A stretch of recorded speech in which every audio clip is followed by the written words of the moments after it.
আমরা অনেক সময় অনেক বন্ধুবান্ধব আত্মীয় স্বজন এদের সবাইকে না অ্যাভয়েড করি।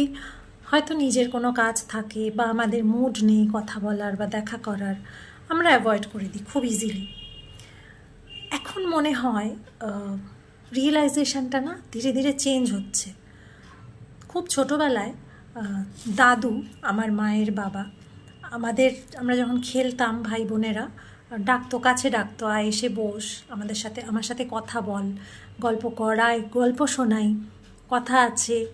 পাত্তা দিতাম না, অনেক সময় বসতাম, অনেক সময় ইয়ার্কি করে দৌড়ে পালিয়ে যেতাম। বড় হতে হতে আরও সেটা হয়েছে, ভাই বোনেদের মধ্যে গল্প বেড়েছিল। তারপরে দাদুকে অ্যাভয়েড করে চলে যেতাম, দাদু বসে থাকতো চেয়ারে, দাদুর চেয়ারে। তারপর দাদু যখন চলে গেল 2008-এ, এত বছর হয়ে গেছে, আমি কিন্তু দাদুকে ভুলতে পারিনি।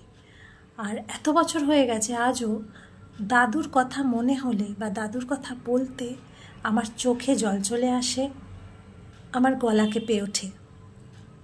কারণ মনে হয় যে আরেকটু বসলে হতো দাদুর পাশে। অনেক কথা তো বলা হয়নি, দাদুকে অনেক কথা জিজ্ঞাসা করা হয়নি। দাদুর কী খেতে ভালো লাগে, দাদুর শীতকালে কতটা ঠিক শীত লাগে, শীতকালীন কোন ফল বা সবজি দাদুর বেশি প্রিয়, এগুলো আর জানা হয়নি। দাদুর জন্য অনেক কিছু করার ছিল, সেগুলো করে হয়ে ওঠা হয়নি। তাই আমার মনে হয় যে আপনারা বা আমরা সবাই যাদের হাতের কাছে পেয়েছি বা এখনও তারা আছে, তাদেরকে একটু আগলে রাখি, ডাকলে যেন সাড়া দিই।